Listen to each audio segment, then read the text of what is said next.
अस्सलाम वालेकुम dear students, कैसे हैं आप सब। My name is Rayan Malik and I am here to teach you physics class 9th. In this lecture, we are going to discuss the second topic of chapter number 8, which is thermometer. So let's start our lecture. Let's recall temperature.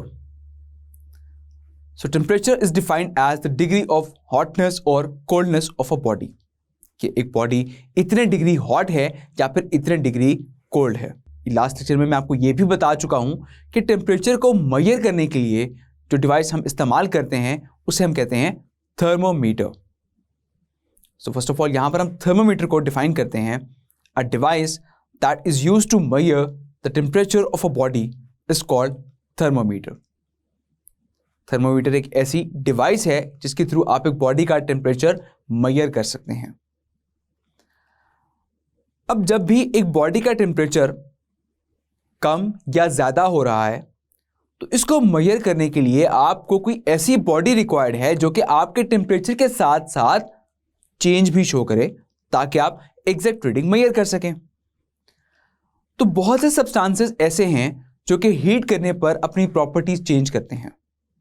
जैसा कि कुछ substances heat करने पर expand हो जाते हैं, कुछ substances अपने कलर चेंज करते हैं और इसी तरह से कुछ सब्सटेंसेस जो हैं वो अपनी इलेक्ट्रिकल रेजिस्टेंस चेंज करते हैं। सो ऑलमोस्ट हर सब्सटेंस जो है वो हीट करने पर अपनी कुछ ना कुछ प्रॉपर्टी चेंज करता है, जैसा कि वो एक्सपैंड हो जाता है। सो वो सब्सटेंस जो कि हीट करने पर अपनी प्रॉपर्टी चेंज करे या एक्सपैंड हो जाए उसे हम कहते हैं थर्मोमेट्रिक मटेरियल। वो एक ऐसा मटेरियल है जिसको आप थर्मोमीटर में यूज कर सकते हैं। That's why we call it as thermometric material. इसी तरह से कुछ लिक्विड्स भी ऐसे हैं जो कि हीट करने पर एक्सपैंड करते हैं, तो फिर उन लिक्विड को भी हम कहेंगे कि वो भी थर्मोमेट्रिक मटेरियल हैं। सो थर्मोमीटर के अंदर हम जो लिक्विड इस्तेमाल करते हैं दैट इज मर्करी, और ये मर्करी लिक्विड फॉर्म में मौजूद होता है। तो यहाँ पर कुछ प्रॉपर्टीज हैं थर्मोमेट्रिक मटेरियल की, तो हम डिस्कस करते हैं one by one. That it should be visible, कि वो लिक्विड विजिबल हो, प्रॉपर नजर आए ताकि आप एग्जैक्ट रीडिंग आप देखकर मेजर कर सकें। It should have uniform thermal expansion.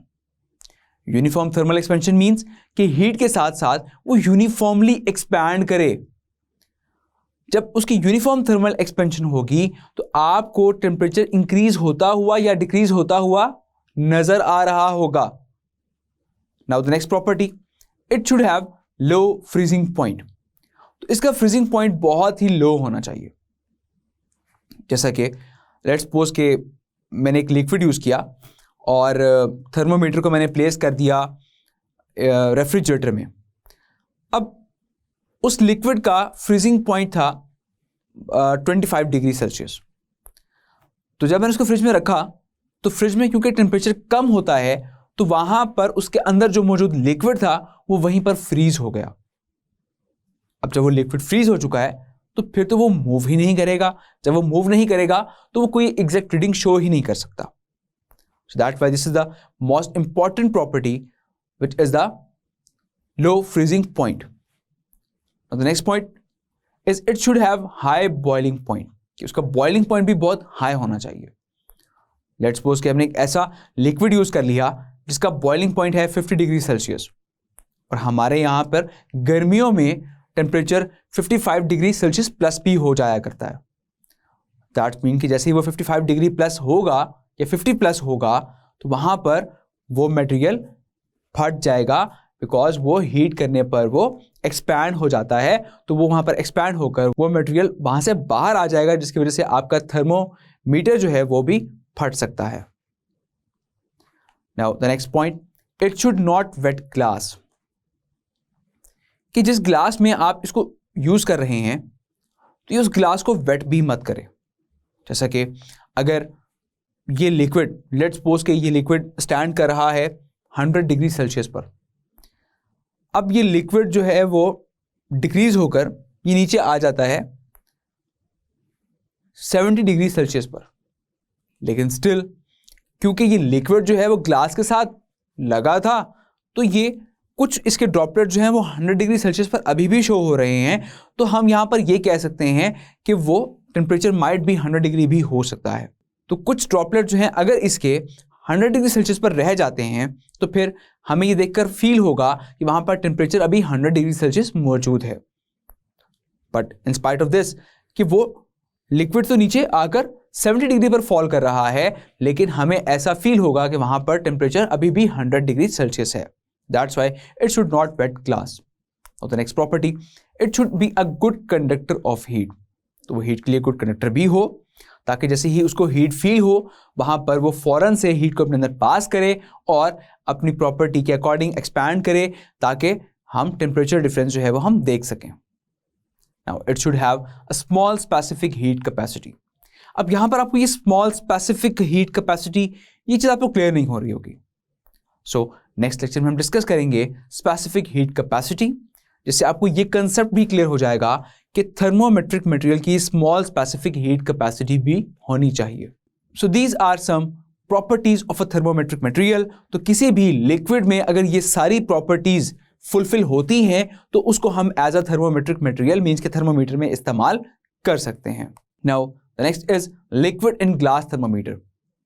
जैसा कि आपको बता चुका हूं कि हम थर्मोमीटर में जो लिक्विड यूज कर रहे हैं दैट इज मर्करी। सो हम मर्करी क्यों यूज कर रहे हैं, हम वाटर क्यों नहीं यूज करते? बिकॉज जो कंडीशंस के अकॉर्डिंग, बिकॉज जो प्रॉपर्टीज हमने अभी डिस्कस की उसके अकॉर्डिंग मर्करी एक ऐसा लिक्विड है जो कि उन सब प्रॉपर्टीज को फुलफिल करता है। That's why we use mercury as a thermometric material. अब ये जो थर्मोमीटर है ये एक लॉन्ग कैपिलरी ट्यूब है जिसमें हम लिक्विड को प्लेस करते हैं और फिर फर्दर उसको हम प्लेस करते हैं एक ग्लास के अंदर, और ग्लास पर आपकी रीडिंग्स मेंशन होती हैं विच इज फ्रॉम 0 to 100, और उसके अंदर बिल्कुल बारीक लॉन्ग कैपिलरी ट्यूब के अंदर ये मर्करी मटेरियल पाया जाता है। अब आप यहां पर देख रहे हैं कि थर्मोमीटर के एंड पर एक मेटल का पीस सा लगा है, दैट इज कॉल्ड बल्ब।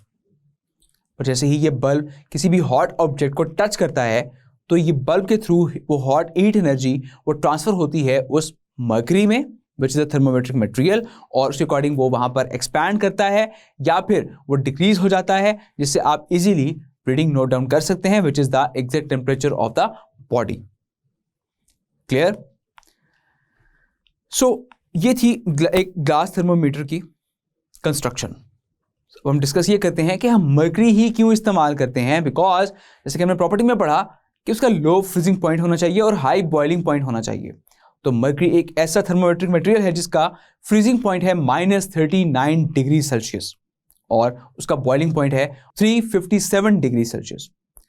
तो इसका फ्रीजिंग पॉइंट भी बहुत लो है और इसका बॉइलिंग पॉइंट भी बहुत ज़्यादा है। सो दैट्स वाई ये उन प्रॉपर्टीज़ को फुलफिल कर रहा है, तो हम इसको एज अ थर्मोमेट्रिक मटेरियल इस्तेमाल करते हैं। और ये थर्मोमीटर लेबॉर्ट्रीज में, क्लिनिक्स में और हाउसेज में बहुत जगहों पर इस्तेमाल किया जाता है, और इसकी रेंज होती है -10 डिग्री सेल्सियस से लेकर 150 डिग्री सेल्सियस तक। अब जैसा कि इस थर्मोमीटर की रेंज है -10 से 150 डिग्री सेल्सियस, तो आप इसको इजीली मेजर कर सकते हैं कहीं पर भी, बिकॉज मर्करी का जो फ्रीजिंग पॉइंट था विच इज -39, दैट मीन कि वो चांसेस ही नहीं है कि वो फ्रीज हो सके। और इसी तरह से उसका बॉइलिंग पॉइंट है 357 degree Celsius which is too high. That's why mercury क्योंकि एक ऐसा थर्मोमेट्रिक मटेरियल है जो कि इन सब प्रॉपर्टीज को फुलफिल करता है, तो उसको हम यूज करते हैं थर्मोमीटर में। तो the next is lower and upper fix points. जैसे कि आपको नाम से क्लियर हो रहा है कि लोअर पॉइंट और अपर पॉइंट, तो एक थर्मोमीटर में भी हमेशा एक लोवेस्ट रीडिंग होती है जो कि वो मेजर कर सकता है which is called the lower point. और ये लोअर पॉइंट जो है ये हम ऑब्टेन करते हैं अगर आप एक थर्मोमीटर को प्लेस कर दें आइस में, सो वहां पर जो टेम्परेचर होगा आइस का which is called the lower fix point, and that is 0 degree Celsius. इसी तरह से जब एक वाटर स्टीम में कन्वर्ट होता है तो स्टीम में जो टेम्परेचर होता है that is the upper fix point. So एक थर्मोमीटर से आप स्टीम में जो टेम्परेचर मेजर कर सकते हैं that is the upper fixed point in which is 100 degree Celsius, because water जो है वो 100 डिग्री सेल्सियस पर बॉयल होकर स्टीम में कन्वर्ट हो जाता है. सो आई होप यहां पर आपको ये कंसेप्ट क्लियर हो गया कि लोअर फिक्स पॉइंट क्या होता है और अपर फिक्स पॉइंट क्या होता है. This is basically lower fix point and upper fix point. These are the 2 points. तो इनके दरमियान एक पूरा इंटरवल है कि जिसके दरमियान आप कोई भी मेजरमेंट ले सकते हैं. Now the next is scales of temperature. Temperature के स्केल्स कौन कौन से हैं? There are 3 scales of temperature which are Celsius, or we call it at centigrade scale, and Fahrenheit scale and Kelvin scale. First of all discuss करते हैं हम Celsius scale को. Celsius scale जो है इसमें लोअर फिक्स पॉइंट और अपर fix point के दरमियान 100 पार्ट्स में इसको डिवाइड कर दिया जाता है, और 100 पार्ट्स में लोअर फिक्स पॉइंट जो है दैट इज 0 डिग्री सेल्सियस और अपर फिक्स पॉइंट जो है दैट इज 100 डिग्री सेल्सियस. इस तरह से हम बात करते हैं फ़ारेनहाइट स्केल की. तो फ़ारेनहाइट स्केल में लोअर पॉइंट और अपर फिक्स पॉइंट को टोटल 180 इक्वल पार्ट्स में डिवाइड कर दिया जाता है, और इसका लोअर फिक्स पॉइंट होता है 32 डिग्री फ़ारेनहाइट और अपर फिक्स पॉइंट होता है इसका 212 degree Fahrenheit which is 212 degree Fahrenheit. तो अब यहां पर हमने फ़ारेनहाइट स्केल और सेल्सियस स्केल का कंसेप्ट हमें क्लियर हो गया. अब हम डिस्कस करते हैं last scale which is Kelvin scale. And you guys know very well that the unit of temperature is Kelvin which is the system international unit of temperature.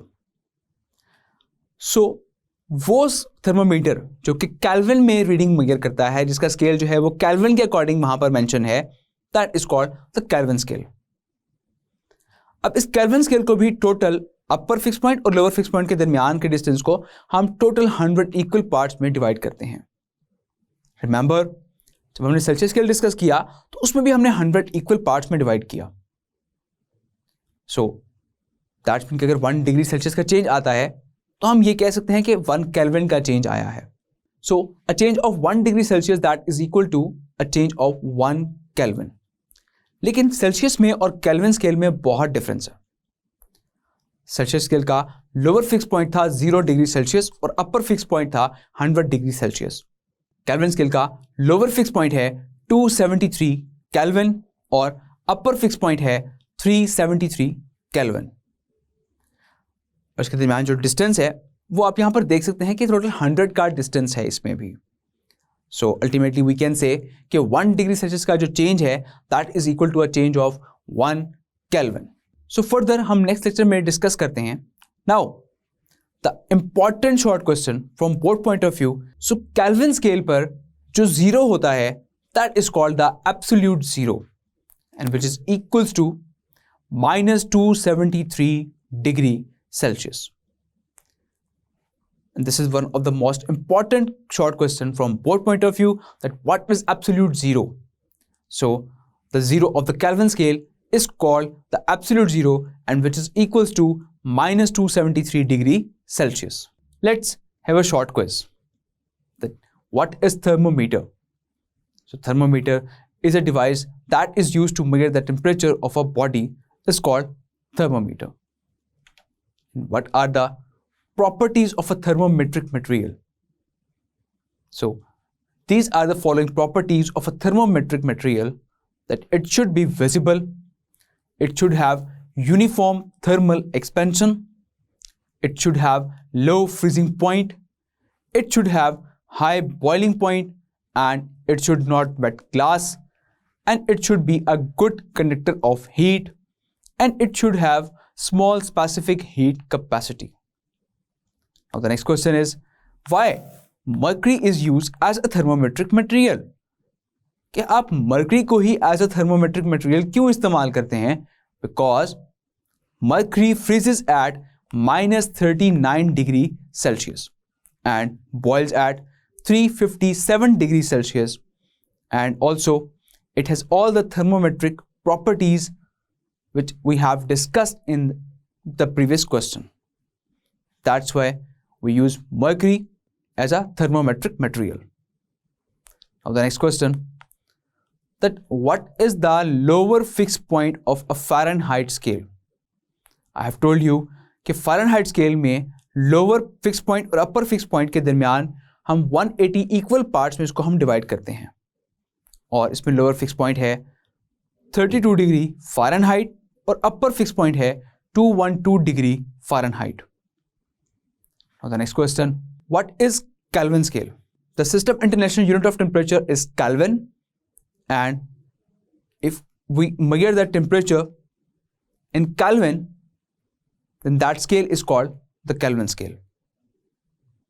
What is absolute zero? The zero on the Kelvin scale is called the absolute zero, and which is equals to minus 273 degree Celsius. So I hope ये questions और ये topic आपको बहुत अच्छे से समझ आ गया होगा. तो अपना बहुत सारा ख्याल रखिएगा. See you in the next lecture. Till then, take care. Allah Hafiz.